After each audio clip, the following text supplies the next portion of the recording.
So today's talk is about 5 practical things that you can do to secure information but probably aren't. Like Pat mentioned, the idea of the talk is that it is practical, technical things. We're not going to be talking about really exciting things like governance or policies or user education. So just to mention up front, in the talk, I may at some point mention companies that sell security things. It's a fact of life. We buy stuff from them. I don't get anything for it. So if anybody in the audience knows a tool that's better than the tool that I say, feel free to share it at the end. So the context of this is that about 5 years ago, I wrote a report for an organisation about the effectiveness of their information security controls that they put in. And they spent $11 million and 3 years establishing all of these controls. So what my report said was that basically the controls were as effective as this, and that it wasn't going to do what their organisation needed to do over the coming years. And so as you can imagine, the way management responded was just like this. They were like, wow, thank you so much, that's an amazing report. No. How management reported was like this. And yet you still believe me. There was no anger. The way they responded was like this. Full-blown crickets and tumbleweeds. They just ignored it. There was like, what? No, we didn't waste our money. And so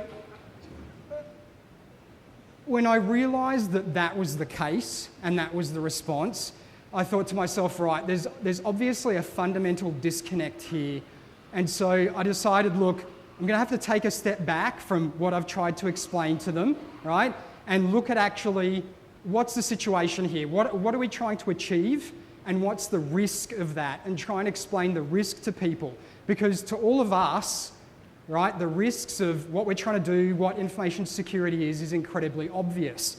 And so one of the first things that I thought I'd have to try and explain to them is something that's basically obvious in Hollywood every day, which is a principle of risk that says past performance is not indicative of future performance. Or as they like to say in Hollywood, you're only as good as your last movie. And so to management, executive management, they have no concept that, oh, we've never been hacked before, therefore in the future that will never happen. That's how they think. And so what I started to try and explain to them is a little bit about the year 1697. Now 1697 was very, very important when it came to science, because at that point from all over Europe they sent an expedition, they got on a whole bunch of boats, and they actually came out to what was then known as Terra Australis and Van Diemen's Land. They thought that was like one giant landmass or something, but it actually turned out that was Australia in 1697. They just hadn't mapped it yet. And so they came out here, and most of the scientists in that expedition were ornithologists, right? So they came to study birds. And the thing that was kind of crazy is in those days, if you said to a scientist in 1697, please describe for me what is a swan, you would categorically be given the answer, a swan is a beautiful white bird with an orange beak. And then they got off the boats in Australia and they saw this. And they were like, what the? Universe upside down. And so there's a very, very famous financial guy. His name's Nassim Nicholas Taleb. And he talks about a category of risk that he's called black swans, named after that black swan situation that the ornithologists realised when they came to Australia. And so Taleb quantifies a black swan risk event with 3 criteria. The first one is that it always comes as a surprise, right? People aren't sitting around going, oh yeah, we saw that coming. No, they never saw it coming, right? The second one is the impact is always catastrophic. And the third one is we had the data to avoid it actually happening, but we ignored it often more than once, right? Does this sound like information security to everybody? I think so. So I'll give you some examples that are easy to explain to management, right? They get this. So anybody who does handiwork outside of their job, might know what these are. These are O-rings. They're like little bits of plastic, and you put them for things like plumbing, to seal things together. So in 1986, there was an organisation who actually did a bunch of testing on O-rings. They did 24 tests, and they promptly ignored the risks of the results of 22 of those tests. So they had their sample size. They went, here's 24 tests. We'll exclude those 22 results, and we'll keep the 2 results that we liked. And then they launched a space shuttle, and that happened in front of hundreds of millions of people because the O-rings, right, the risk of those things just disintegrated as they took off. And so here's another one. Some of you may recognise this guy as a famous Hollywood actor. His name is James Woods. So James Woods was on a flight from Boston to Los Angeles, and he was flying in first class because, you know, he's an actor and that's what you do. And he was there with 5 guys, right? And he didn't like how these 5 guys were behaving. And so when the flight landed in Los Angeles, he actually went up to the cockpit door, knocked, they opened up, and he went into the co-pilot and the pilot, and he said, look, I was just in first class with these 5 guys. They're acting really weirdly. You need to call the FAA and the FBI and report these guys. There's just something fishy going on. So apparently the pilot and the co-pilot did just that. They reported it to the FAA and the FBI. The FBI promptly ignored it, and a week and a half later, 3 of the 5 guys slammed a plane into one of the World Trade Center buildings. The third one, probably not as exciting in terms of the graphical stuff we've got here, but this is a chart, a graph of the subprime lending in the United States from the years 1994 to 2006. So you can see it just gets completely out of control. 6 months after that, global financial crisis hits. So 3 criteria. Comes as a surprise, catastrophic impact, we had the data but didn't explain it properly and we ignored it. So to me at this point, I was like, okay, the rules of engagement of what I need to do now are pretty clear going forward. So basically what I was thinking is that I need to sit down and do a black box penetration test against the organisation, right? So how I would do that, I couldn't use any prior knowledge, right? It was like I was a complete outsider, wasn't allowed to use anything that I actually knew about the organisation internally. The attack would be based purely over the internet, okay? No access to anything that involved any sort of internal anything, right? My goal would be to actually do their worst nightmare. So get in and actually steal the stuff. I'm saying, here's the risk. This can happen. They're like, nah, we spend $11 million on 3 years, and 3 years it can't happen, okay? So that's my goal. Get in and steal the stuff that they're scared of. And I could use any of the tools that I wanted at my disposal as long as I didn't use any corporate money. So if I wanted to do anything, I had to pay for it myself, right? So basically at this point, my primary concern is, okay, if I actually succeed, right, I need to protect the information that I'm going to steal, right? So I can't go off and steal all this kind of sensitive corporate stuff over the internet and risk something leaking. So I was like, okay, I need to design a piece of malware myself. I need to do it myself. I can't trust buying something off the shelf, even if it's something like Metasploit, I need to use it myself. So I went off and designed it. So before we get into the design of the malware and what I did, I'm going to talk to you about like what controls that these guys actually had in place, right? So you can see how closely it resembles the organizations that you guys work for. So they had all the usual suspects, right? They had antivirus, they had firewalls, they had intrusion detection, they had web content filtering, they had email content filtering. And just to make my life difficult, my boss called the information security team the day before I was going to attack them and said he's going to attack you tomorrow. Seems fair, right? So,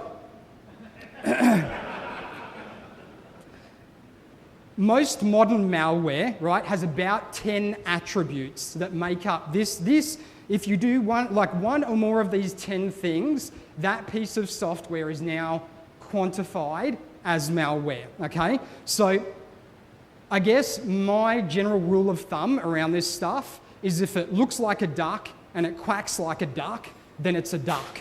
So of those 5 things, I automatically chose to exclude 5 things to minimize the risk of what I was doing being detected as malware. So Those 5 things that I chose to not implement in my design were armoring, which is basically the mechanism that malware uses to impede analysis. So if you get someone in there, they're trying to reverse engineer it, the malware actually does stuff in real time to get in your way. So I was like, no, I'm not going to do that, right?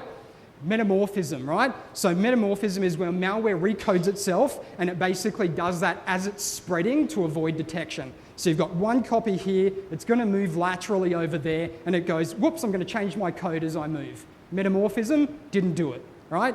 Polymorphism, right, is where you've got the malware running in memory and as it's running in real time, it rewrites its own code to avoid detection. Again, clear indicator of malware, didn't do it. Another one, propagation.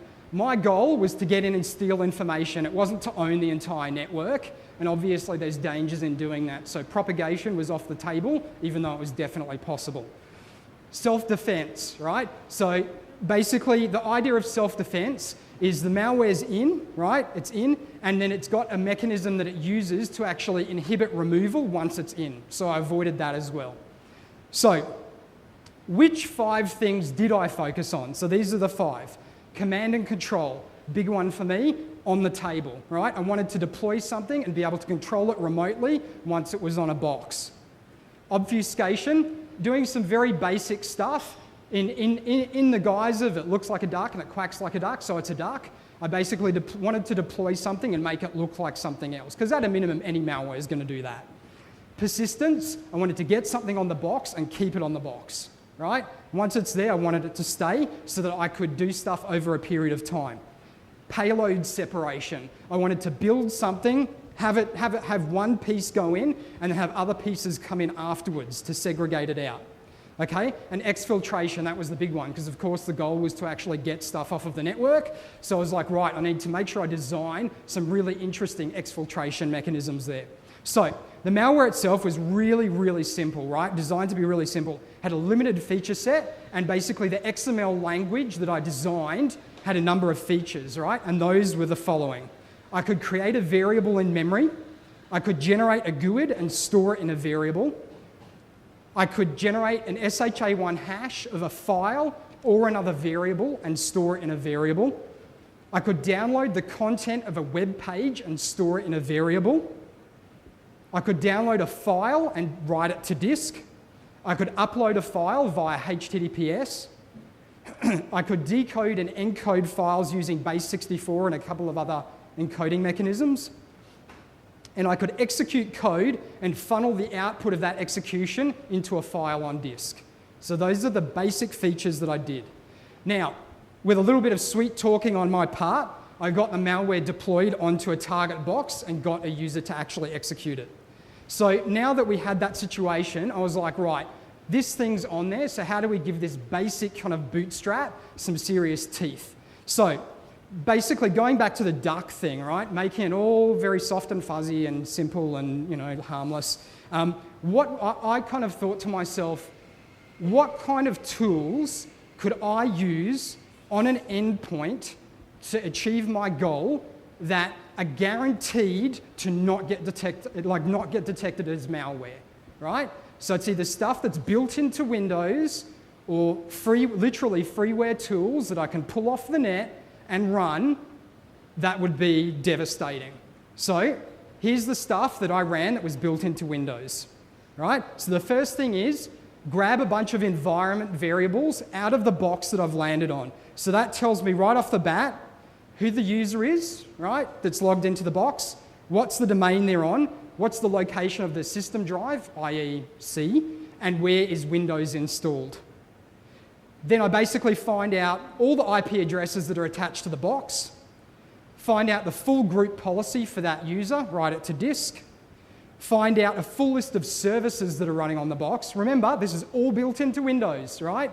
Just executing commands quietly.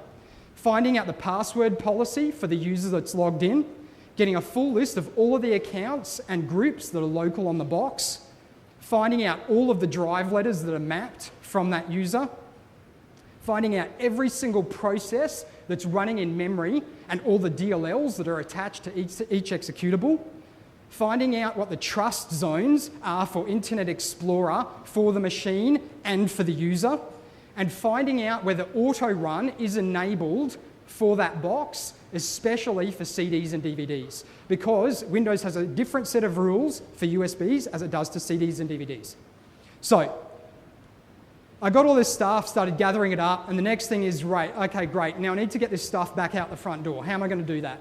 So I download 7-zip, and that has two advantages. The first one is I get to compress everything in real time that I'm actually exfiltrating, and the second thing is I get AES 256 encryption for free, right?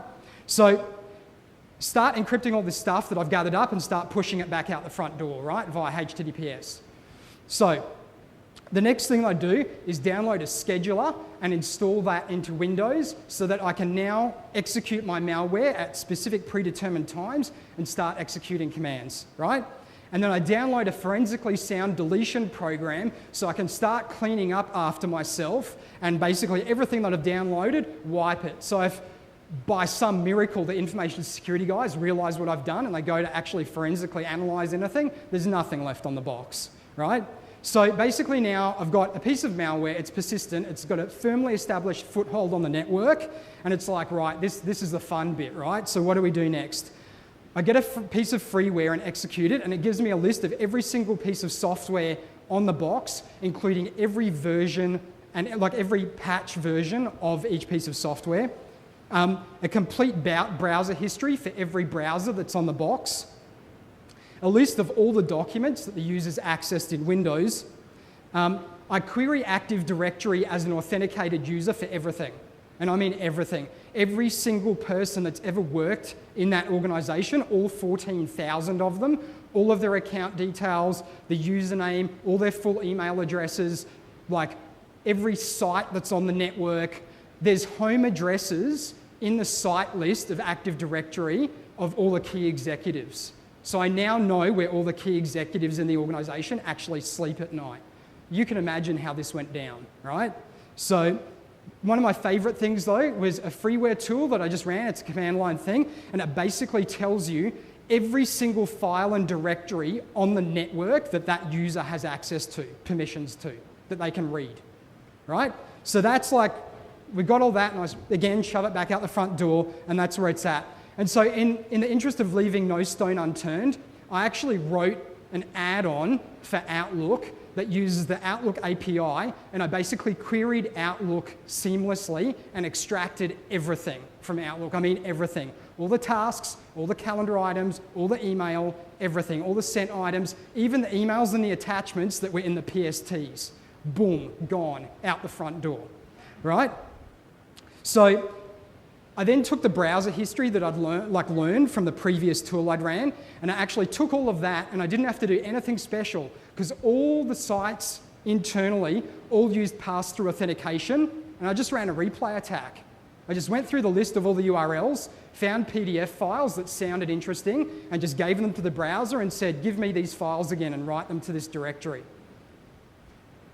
Unauthenticated or pre-authenticated directly to all these sensitive apps. And then I chose from that file list of everything that I got, hundreds of sensitive files, like disturbing stuff, guys, really disturbing, and just pulled it off, encrypted it, and shoved it straight back out the front door, right? So that was pretty much the end. So an activity that took a lot of planning in terms of end-to-end, it took me about 3 months to plan, but only because I wanted to make sure that the information was secure. It took about 11 hours to execute for something that took 3 years to implement and $11 million to actually implement. So the question at this point is, why was that possible, right? It's not like they'd done nothing, right? They'd spent all this money, they had all these information security people, they'd done theoretically what you're supposed to do, right? Where did things go wrong? Like Indiana Jones in Raiders of the Lost Ark and the Nazis, they were all looking in the wrong place, right? Looking in the wrong place. The way most organisations still run their information security today is very much the castle and the moat model. And everyone in this room knows it. We're all like, oh, castle and moat, that doesn't work. But it's still the model that most of our organisations have.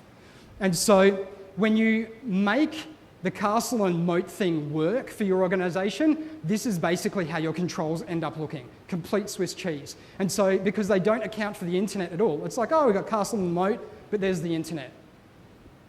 right? So the thing that I think is critical to actually understand at this point, before we go into talking about some technical controls and all the rest of it, is why does all that stuff break? Why is the castle and moat model broken? And it's pretty much because one idea in computing is very, very, very poorly communicated to executives and to the end users. And that's what I like to refer to as user context, right? So what people don't understand, right, is when they sit down in front of their computer and they're like, I've got a username, type. And they're like, I've now got this digital identity that's bound to me. What they don't understand is when they sit down and they're logged in and they've put in their password and it authenticates them, what their computer is actually doing is thousands of times a day as they're requesting resources across the network. I want an email. I want a list of my calendar items. I want a file from the file server. I want to go out the firewall. I want to browse the web. Every single time they do that, the network is actually speaking to their computer and re-authenticating them. They think the authentication bit is like when they type in their username and password. And what they don't understand is that when we say to them, don't click on something, it's bad, right? They think the reason we tell them that is because it'll like go and trash the network or their computer will be slow. They don't understand that when that piece of software runs on their box, that piece of software is them.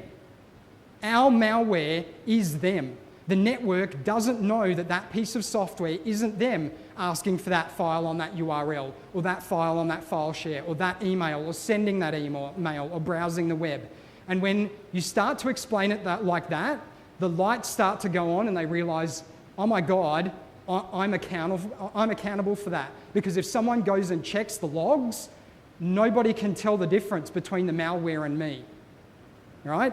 And so I'll quickly talk about risk again. So when it comes to risk and how we try and mitigate these risks, what are the risks? What led to this compromise that I was able to achieve, right? So today, like information security is a little bit like driving a car, right? At some point, you're going to have an accident. And so how do you deal with the concept of how do we minimize that risk? How do we minimize the idea of something is going to go wrong? We need to minimize that as much as possible. So something really interesting, in Australia, since 1965, your chance of dying in a road fatality has dropped down by 90%. And the reason for that is we've actually implemented 5 different controls in cars, right? The first one was seatbelts. Boom, risk drops by 50%. Then we've got things like airbags, ABS, and a few other things. So I guess the point of this talk is this was all really straightforward. All of us know that that is something that is likely possible on networks that we either look after or people that we know. So what are the 5 things that we can start to do to stop that? Okay, so the first big vulnerability that we're exposed to in regular corporate networks, Windows networks, is arbitrary code execution. So what's that all about?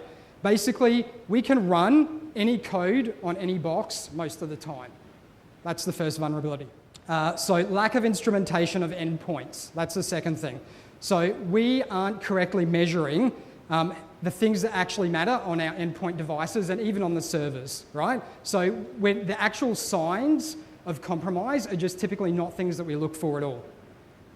The third thing is lack of application monitoring. So the actual applications themselves, the core information systems where the business relies on putting their sensitive information into, who can honestly say in the audience that you have a good understanding of even 1 or 2 core business applications and what regular use of that application looks like, right? And what the baseline is between that and anomalous behavior. The fourth one is something that has always broken my mind since I started working in IT, not even in information security. And that is that we, as a default, allow lateral movement on our networks. As a default. In the entire time I've been working in IT, I've never understood what the business reason is why one client PC on a local network should be allowed to talk to another client PC. I've never heard an actual business reason. Breaks my mind. And the last thing is the actual data that we're trying to protect. So the actual files, they themselves are not actually protected, okay? As a gross generalization. So let's talk about arbitrary code execution right up front. How are we going for time? Am I over? 5 minutes? Oh my God, okay. Okay, arbitrary code execution, I'll go quick. We'll save some time for questions, hopefully. Okay, so there's 2 prerequisites to do this thing in the way that I think works best. Feel free to prove me wrong.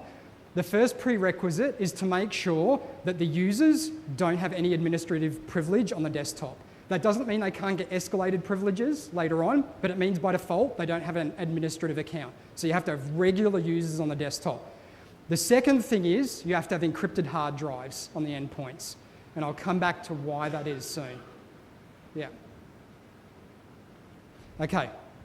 So what's application whitelisting, right? Application whitelisting is basically the opposite of antivirus. So antivirus is like, here's a big like blacklist of stuff, don't allow it. Application whitelisting is like, only allow this stuff, right? So how does it work? There's a couple of ways you can do it. The first way is here's a directory, only let stuff run from that directory. It's a lot of work. Second one is you can use digital signatures, right? So you can look at the digital signature of the exe and you can say only allow Adobe applications to run, or only Adobe Reader, or only Adobe Reader version 9.1. That's where we're aiming for, right? The third way is to use hashes, right? So it's possible, all of you have heard this before, but one of the things that I learnt about, and when I talk about it with other information security people, some of them know about it, some of them don't, but there is actually a fourth way, and that way is only available through one vendor I know, and I'm not touting a vendor, but basically the way that it happens with this particular piece of software is it uses a thing called trusted ownership, which is essentially it uses the NTFS permissions on disk and checks if the executable is owned by the administrator. So let's think about that logically for a tick.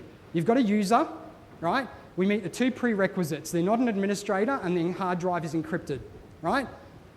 They're using their browser, they get drive-by'd, right? An exe gets dropped on disk, the malware uses some sort of vulnerability to flick it and say, run, and that's it. It doesn't work. Because when it's written to disk as that user in that user's context, and the thing physically cannot execute. That's it, stopped by the kernel. How many of you would kill for that capability on your endpoint so you don't have to worry about, oh my God, the antivirus let it through. Now we've got to figure out, let's use FireEye to detect, oh, that looks a bit strange. No, there's an executable. It's not owned by the administrator on disk. It can't run. The end. So instrumenting endpoints is something that's kind of something that we don't do very well right now as a general rule, because what we're busy looking for on the endpoints is the first thing. We're trying to separate out all the signal and the noise. We're like, oh, there's this thing that's broken. We're trying to look for stuff that's coming through and getting through our AV and all the other controls we're trying to implement. How do we instrument it? So here's a couple of things, right, that we can actually do to separate the wheat from the chaff. Once we've got something like application whitelisting running on the endpoints and the servers, we can actually look for anomalous behavior.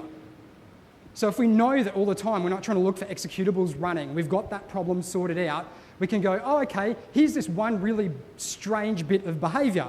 Like, for example, someone trying to run an executable that they're not supposed to. Or someone that's running some of those inbuilt tools that I showed you before. Why is a regular user who spends 9/10 of their life in Word, Excel, PowerPoint, Outlook running command.exe? Why are they running ipconfig? Do we look for that now? Probably not. It's a good sign of compromise or attempted compromise. Authorized code running at really weird times. Most people work 9 to 5, 7 to 6 maybe, 7 to 7. Why is that desktop over there doing strange stuff at times at night when there's no human being sitting at the keyboard? So instrumentation. So in terms of the actual, how do we monitor our applications? How do we get some insight into what those are doing? The first thing is developers, right? Sit with the developers. Once more for him, developers. Seriously, guys, how many of us have actually sat down with the developers and gone, right, can you please walk me through end to end on our most sensitive internal application? What does regular user traffic look like? What does a user look like when they use this app? Can they make 30 calls a second to the network? Probably not. How does that work? So we need to establish a baseline and work with the developers to understand it. Now, the best way to actually analyze this stuff with analysis tools is to get some really smart stuff that can do it. So we're looking for the anomalies, right, within application traffic. So, and application behavior, excuse me. So part of the problem is to do that stuff, the tools are really expensive. There's no doubt about that.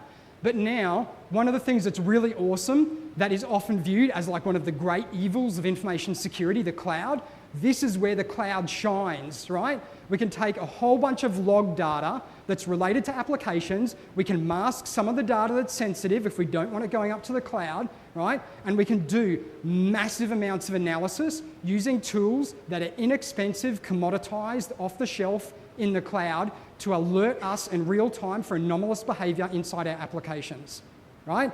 And if people are like, oh, that's too risky, well, what's the bigger risk? Like, end users doing something crazy with an application or a bad actor doing something crazy with an application and never knowing about it, or the business realizing that's a risk and signing off and saying, okay, that log data can go to the cloud.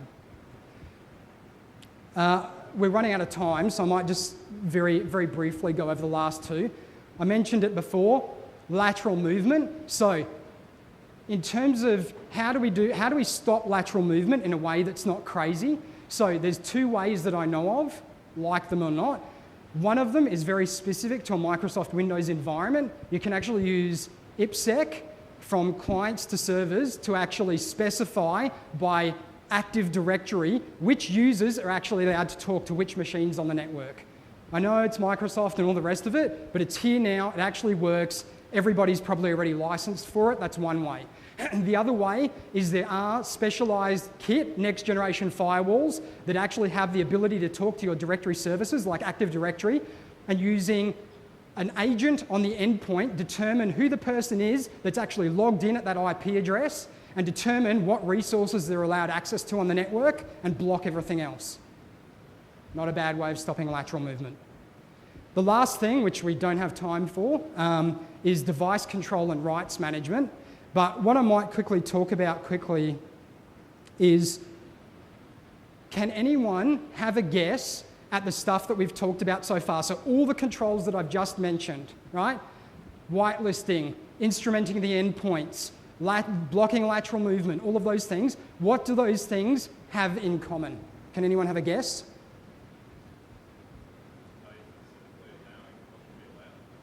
Yep, they do. They do allow what should be allowed. Defining specifically, yep, that's it. But the key one, which most information security people don't think about, which I'm incredibly guilty of as well, yeah, they're a combination of both. Sorry, I missed that. Got them, but you're not using them. But the key one, which is like blew my mind when I actually sat down and thought about it, is none of them, not a single one of them, affect the user experience. They're completely invisible to the end user. They wouldn't even know that you have those controls installed if you've done it right. If you've done it right, they should be able to do everything that the business requires them to do without getting stopped.